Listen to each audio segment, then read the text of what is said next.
অভিনেতা ঋতব্রত মুখার্জি সে আবার রাজনীতিতে, এ কি কেলেঙ্কারি। এদিকে আবার হঠাৎ করে দেব অনির্বাণের ব্যান্ড নিয়ে কি বলে বসলো। হ্যালো বন্ধুরা, welcome to my channel, welcome to my new episode of celebrity news. এদিকে আবার হঠাৎ করে এক কাণ্ড হয়েছে। MS ধোনি তার ফেসবুক পেজ থেকে হঠাৎ একটা পোস্ট করেছে, যেখানে ভালোভাবে বোঝা যাচ্ছে আর সেখানে লিখেও দিয়েছে যে তিনি এবারের IPL এ CSK এর হয়ে 7 নম্বর জার্সি নয় 8 নম্বর জার্সি পরে খেলবে। 7 নম্বর জার্সি বলতে আমরা MS ধোনিকে চিনি, আর 8 নম্বর জার্সি বলতে আমরা রবীন্দ্র জাডেজাকে চিনি। কিন্তু এখানে ব্যাপারটা হঠাৎ করে মহেন্দ্র সিং বাহুবলী ধোনি সে কেন 7 নম্বর জার্সি ত্যাগ করে 8 নম্বর জার্সি পরে খেলবে। এখানে সবাই জানে পুরো বিশ্ব জুড়ে 7 নম্বর জার্সি ফুটবলে মানে রোনাল্ডো, আর ক্রিকেটে 7 নম্বর জার্সি মানে মহেন্দ্র সিং ধোনি। আর সে জায়গায় পুরো একেবারে কেরিয়ারের লাস্টে এসে এত বড় একটা সিদ্ধান্ত মহেন্দ্র সিং ধোনি কেন নিল, এটাই হচ্ছে সব থেকে বড় কোশ্চেন একটা বলতে পারো সবার কাছে। তার দুনিয়ায় একটা কথা ভেসে বেড়াচ্ছে, এটা মহেন্দ্র সিং ধোনির জাডেজার প্রতি ভালোবাসা। তাই তিনি এই বছর জাডেজার নাম্বারওয়ালা জার্সি নিয়ে তিনি মাঠে নামবেন। অনেকেই বলছেন, এক্সপার্টরা, এটাই নাকি মহেন্দ্র সিং ধোনির লাস্ট IPL খেলা বা লাস্ট ক্রিকেট খেলা। তাহলে কি লাস্ট ম্যাচে বা লাস্ট মাঠে নামছে ক্রিকেট খেলতে মহেন্দ্র সিং ধোনি, তাও আবার নিজের পছন্দের 7 নম্বর জার্সি বাদ দিয়ে 8 নম্বর জার্সি নিয়ে।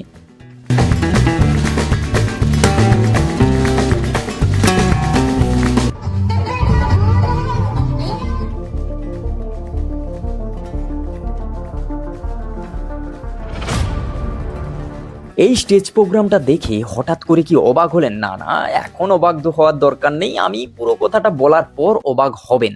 তার কারণ এটা একটা স্কুলের অনুষ্ঠান, হ্যাঁ, অ্যানুয়াল অনুষ্ঠান, একটা সাংস্কৃতিক অনুষ্ঠান। এটাই সংস্কৃতি মানে দেখতে গেলে এখানে টাওয়াল পরে ডান্স হচ্ছে, তাহলে স্কুলের টিচাররা কি করছিলেন?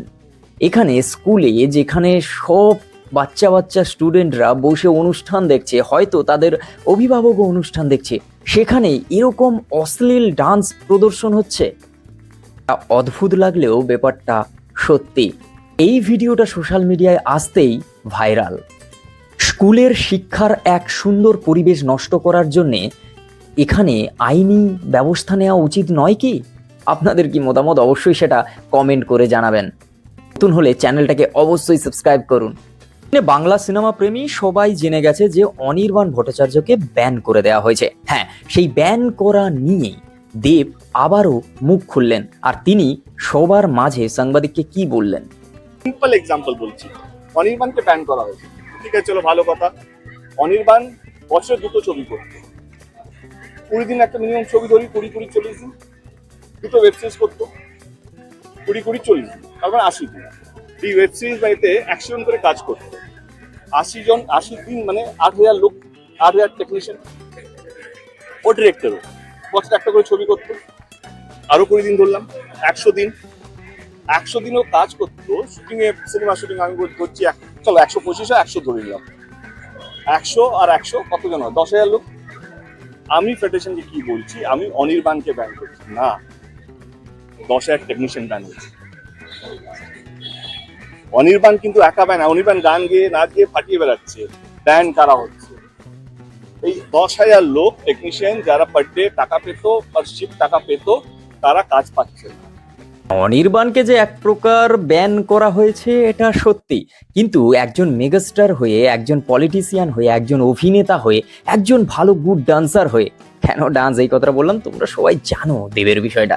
আর সেই দেব টলিউডের পাশে দাঁড়িয়ে যে প্রায় 7,000 টেকনিশিয়ানের যেভাবে স্বাস্থ্য বিমা করা, স্বাস্থ্য সাথী কার্ড করানো নিয়ে খাটছে, সেটা তোমরা আমার আগের ভিডিওতে অবশ্যই দেখেছো। আর যদি না দেখে থাকো এই ভিডিওটা অবশ্যই দেখে আসো, সেখানে আমি এই বিষয়টা নিয়ে একেবারে বিস্তারিত আলোচনা করেছি, তোমরা দেখে আসতে পারো এই ভিডিওটা। তাই হয়তো দেবকে টলিউডে, সত্যি কথা বলতে গ্রামগঞ্জ থেকে শুরু করে শহরের মানুষ, সব জায়গার মানুষ দেবকে এত ভালোবাসে। তোমাদের কি মতামত কমেন্ট করে বলো। আর তুমি দেবের ফ্যান হলে এই ভিডিওটা অবশ্যই শেয়ার করো বন্ধুদের সঙ্গে। এদিকে আবার আলাদাই কেলেঙ্কারি, অভিনেতা ঋতব্রত মুখার্জি। হ্যাঁ হ্যাঁ, তোমরা সবাই একে চেনো, ছোটবেলা থেকেই চেনো, ওপেনটি বায়োস্কোপ মুভিটা থেকেও চেনো সবাই, ঠিক আছে। এই ঋতব্রত মুখার্জি, আমি আবার বেনার্জি বলতে যাচ্ছিলাম। এই মুখার্জি আর বেনার্জির একটু তালমেলের কারণে একটু ভুলবশত একটা নামকরা নিউজ চ্যানেল সেখানে ঋতব্রত মুখার্জির ছবি দিয়ে একেবারে ঋতব্রত, মানে কি বলা যায়, পুরো উল্টে গিয়ে ব্যাপারটা, মানে ভোটে নেমেছে ঋতব্রত ব্যানার্জি, আর এখানে উল্টে গিয়ে বিষয়টা হয়ে গেছে ঋতব্রত মুখার্জি ভোটে নেমেছে উলুবেড়িয়া পূর্ব বিধানসভা থেকে। এবার সেই পুরো বিষয়টা উল্টে যেতেই সেই জিনিসটা হঠাৎই ভাইরাল হয়ে যায়। তারপর ঋতব্রত মুখার্জি কি বললো সেটা শোনো। নমস্কার, আমার নাম ঋতব্রত মুখোপাধ্যায়। আমি অভিনয় করি থিয়েটারে এবং সিনেমায়। আপনারা হয়তো আমাকে কোনো কাজে দেখেছেন। আমাকে এই ভিডিওটা করতে হচ্ছে তার একটা কারণ হলো যে আজকে বিকেল সন্ধে নাগাদ, সামনেই যেহেতু নির্বাচন, প্রার্থী তালিকা ঘোষণা হয়েছে তৃণমূল কংগ্রেসের পক্ষ থেকে, এবং একটি ডিজিটাল মাধ্যমে একটি পোস্ট বেরোয় যেখানে বলা হয় যে একটি বিশেষ কেন্দ্র থেকে সেখানে একজন প্রার্থী দাঁড়িয়েছেন। একটা সারনেমের গন্ডগোল, যিনি প্রার্থী হয়েছেন তার সারনেম বা পদবী বন্দ্যোপাধ্যায়, আমার সারনেম মুখোপাধ্যায়, কিন্তু দুজনেরই নাম একই, ঋতব্রত। সেই নিয়ে একটা কনফিউশন হয়, একটি পোস্ট বেরোয় আমার ছবি এবং আমার নাম ব্যবহার করে। প্রচুর মানুষ স্বাভাবিকভাবেই সেই জন্য আমাকে জিজ্ঞেস করেন যে এই খবরটা সত্যি কিনা। আমি বলতে চাই যে এটা একটা জেনুইন ভুল হয়েছে সংবাদ মাধ্যমের পক্ষ থেকে। তাদের সঙ্গে আমার কথা হয়েছে, এইটা মানে মজা হয়েছে, এটা নিয়ে আমিও পোস্ট করেছি ফেসবুকে, সবটাই ঠিক আছে, কিন্তু এটা একটা জেনুইন ভুল হয়েছে যিনি করেছেন। আর এটাকে আমার অনুরোধ আপনাদের কাছে যে এটাকে আর এসকেলেট করার দরকার নেই, বিষয়টা এখানেই থাক। যিনি প্রার্থী হয়েছেন তার ছবি এবং তার নামের সঠিক বানান দিয়ে সেই ভুল শুধরে নেওয়া হয়েছে সোশ্যাল মিডিয়ায়, এবং এই বিষয়টাকে নিয়ে আর মজা না করলেই ভালো। আমার মনে হয় এটা জেনুইনলি একটি ভুল হয়ে গেছিল, যিনি করেছিলেন, যিনি সাংবাদিক, তিনি বুঝতে পেরেছেন এবং শুধরে নিয়েছেন। ধন্যবাদ, আপনারা ভালো থাকবেন।